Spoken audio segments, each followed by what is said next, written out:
When Jesus was baptized, యేసుక్రీస్తు ప్రభువారు బాప్తిజం there was a తీసుకుంటున్నప్పుడు voice from heaven said, "This is my beloved Son in whom I am well pleased." పరలోకం నుండి ఒక స్వరం వచ్చింది, ఈయన నా ప్రియ కుమారుడు, ఈయన యందు నేను బహుగా ఆనందించుతున్నాను. I am very happy with him. నేను ఎంతో ఆనందంగా ఉన్నాను ఆయన And బట్టి. that was when Jesus was 30 years old. యేసుక్రీస్తు ప్రభువారికి 30 సంవత్సరాల వయసు వచ్చిన చెప్పబడిన మాట అది. God the Father had been watching his life in Nazareth for 30 years. పరలోకమందున్న తండ్రి 30 సంవత్సరాలుగా యేసుక్రీస్తు ప్రభువారి యొక్క జీవితాన్ని చూస్తూ ఉన్నారు. Just like he watches our life. మన జీవితాలను ఆయన చూస్తున్నట్లుగా. Even little children. చిన్న పిల్లల జీవితాలు కూడా. So when Jesus was a small boy, the Father was watching him. యేసుక్రీస్తు ప్రభువారు చిన్నవారిగా ఉన్నప్పుడు కూడా తండ్రి చూస్తూ ఉన్నాడు. How he obeyed his parents. తన తల్లిదండ్రులకు ఏ విధంగా లోబడ్డాడు. How he did not fight with his 4 brothers or 2 sisters. ఆ నలుగురు సహోదరులు, 2 సహోదరులతో ఆయన ఏ విధంగా పోట్లాడలేదు. And how he grew up and he worked hard as a carpenter. ఆయన ఏ విధంగా ఎదిగాడు, తర్వాత వడ్రంగి వానికి ఏ విధంగా పనిచేశారు. And how Joseph, Mary's husband, had died and so Jesus had to support the family. మరియ భర్త అయిన యోసేపు చనిపోయిన తర్వాత యేసుక్రీస్తు ప్రభువారు కుటుంబాన్ని పోషించారు. And Jesus, the Father, watched all this for 30 years. 30 సంవత్సరాలు తండ్రి పరలోకం నుండి చూస్తూ ఉన్నాడు. And then he gave him one certificate. ఒక సర్టిఫికెట్ ఇచ్చాడు తర్వాత. At his baptism. అదే బాప్టిజం అప్పుడు. This is my beloved Son in whom I am very happy. ఈయన నా ప్రియ కుమారుడు, ఈయన యందు నేను బహుగా ఆనందించుతున్నాను. And I read those words. ఆ వచనాలు నేను చదివాను. I said, Lord, one day ప్రభువా ఒకానొక రోజు I want you to say that about me. ప్రభువా నా గురించి కూడా మీరు చెప్పాలి. Not today, I have just accepted you. నేను ఈ రోజే కాదు, ఈ రోజనే కాదు, ఇప్పుడే నేను అంగీకరించాను మిమ్మల్ని. By the time I come to the end of my life, నా జీవితం నేను చివరి దశకు వచ్చేసరికి, and you have watched my life all the years like you watched Jesus' life. యేసు ప్రభు జీవితాన్ని మీరు పరిశీలించినట్లు నా జీవితాన్ని కూడా పరిశీలించు వచ్చి, and I get up to heaven, నేను పరలోకానికి వచ్చిన తర్వాత I want you to say to me, ప్రభువా నాతో మీరు చెప్పాలి ఇది, you are my beloved Son in whom I am very happy. నీవు నా ప్రియ కుమారుడు, నేను నీ యందు బహుగా ఆనందించున్నాను. Well done, good and faithful servant. బలా నమ్మకమైన మంచి దాసుడా. I said that to the Lord 65 years ago. 65 సంవత్సరాల క్రితం ప్రభుతో నేను చెప్పాను ఇది. I said, Lord, that is the only thing I want. ప్రభువా నాకు కావాల్సిందల్లా అదే. I don't want money. నాకేం డబ్బు అవసరం లేదు. I don't want to become a great man in the world. ఈ లోకంలో నేను ఏదో గొప్పవాడిని అవ్వాలని లేదు. I don't want any type of worldly pleasure. ప్రభువా ఈ లోక సంబంధమైన ఆనందాలు అవసరం లేదు నాకు. I don't want anything except this one sentence from you. ఓ ప్రభువా నీ దగ్గర నుంచి వచ్చే ఆ ఒక్క మాట తప్ప నాకేది అవసరం లేదు. Changed my life.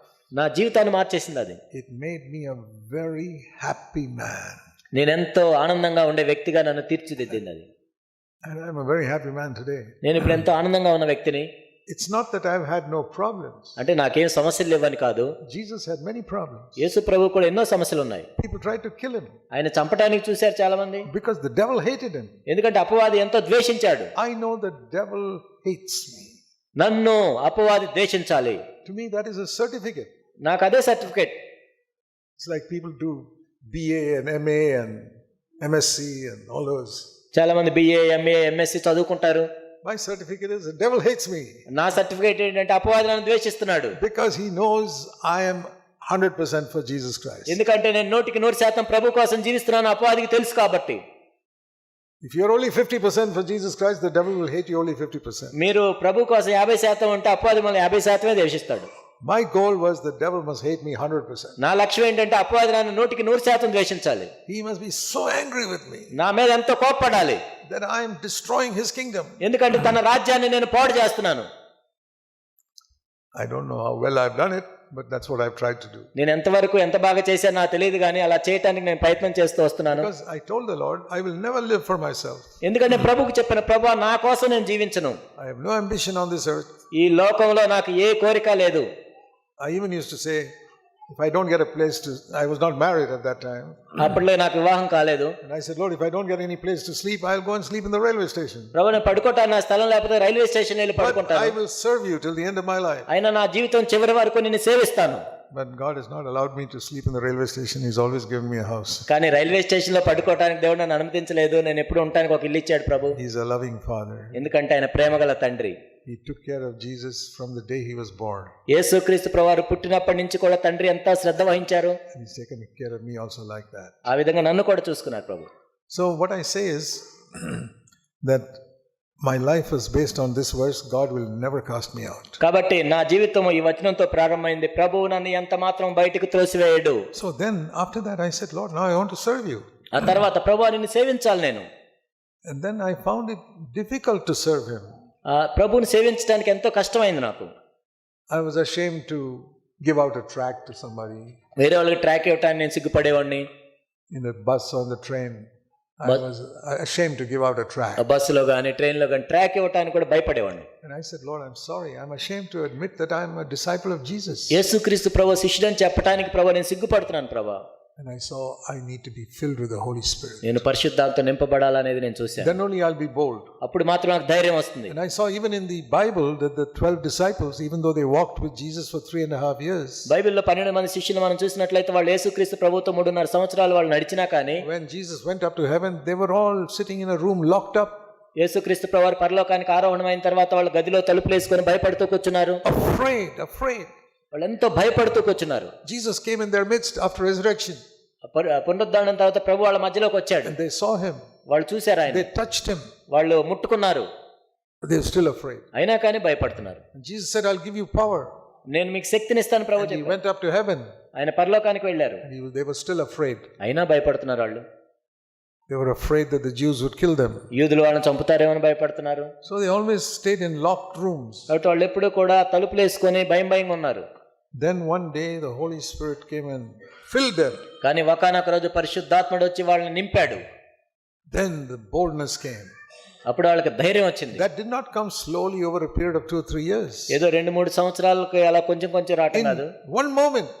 ఒక్క క్షణంలో. It's like a fire comes up and suddenly the room is warm. అగ్ని ఇలా వచ్చి వెంటనే వేడైనట్లు. Then they threw open the doors and they went outside and preached the gospel. వాళ్ళు తలుపులు తెరిచి వెళ్ళి సువార్తను ప్రకటిస్తూ వచ్చారు. I said, Lord, I want that. ప్రభువా నాకు కూడా అది కావాలి. I'm not looking for speaking in tongues or doing miracles.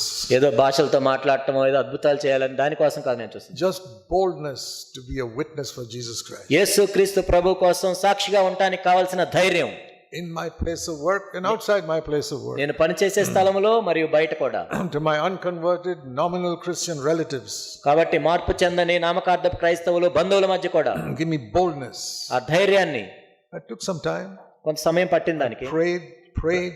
ప్రార్థన చేశాను. God met with me. అప్పుడు దేవుడు నన్ను కలుసుకున్నాడు. And he gave me boldness. అప్పుడు ఆయన ధైర్యాన్ని ఇచ్చాడు నాకు. Not only to give out tracts and stand in the street and preach. కేవలం ట్రాక్స్ ఇవ్వడానికే కాదు వీధుల మధ్య నిలబడి బోధించడానికి. Also to preach in the church. సంఘంలో కూడా బోధించడానికి. God gave me liberty at the age of 23. 23 సంవత్సరాలప్పుడే దేవుడు నాకు ఆ స్వాతంత్రాన్ని ఇచ్చాడు. I could not produce it. నేనేం తయారు చేయలేదు దాన్ని. Now God doesn't give that to everybody because God is not calling everybody to be a Bible teacher. ఎందుకంటే దేవుడు అది అందరికీ ఇవ్వడు. ఎందుకంటే అందరూ బైబిల్ టీచర్లుగా ఏం పిలవడు దేవుడు. But God was calling me for that, so he gave me that power. కానీ దేవుడు నన్ను దానికోసం పిలిచాడు కాబట్టి ఆయన శక్తిని నాకు ఇచ్చాడు. But what I'm saying is I would not have received that if I had not sought him earnestly. కాబట్టి నేను చెప్పేది ఏంటంటే నేను నిజంగా దేవుణ్ణి శ్రద్ధగా వెతకకుండా ఉంటే దాన్ని పొందేవాడిని కాదు. If I did not seek God earnestly, I would have missed the will of God for my life. కాబట్టి శ్రద్ధగా నేను దేవుని వెతకకుండా ఉన్నట్లయితే నా కొరకు దేవుని యొక్క ప్రణాళికని చిత్తాన్ని నేను కోల్పోయి ఉండేవాడిని. And I'm glad I sought God earnestly. కాబట్టి దేవుణ్ణి ఎంతో శ్రద్ధగా వెతికినందుకు నేను సంతోషపడుతున్నాను.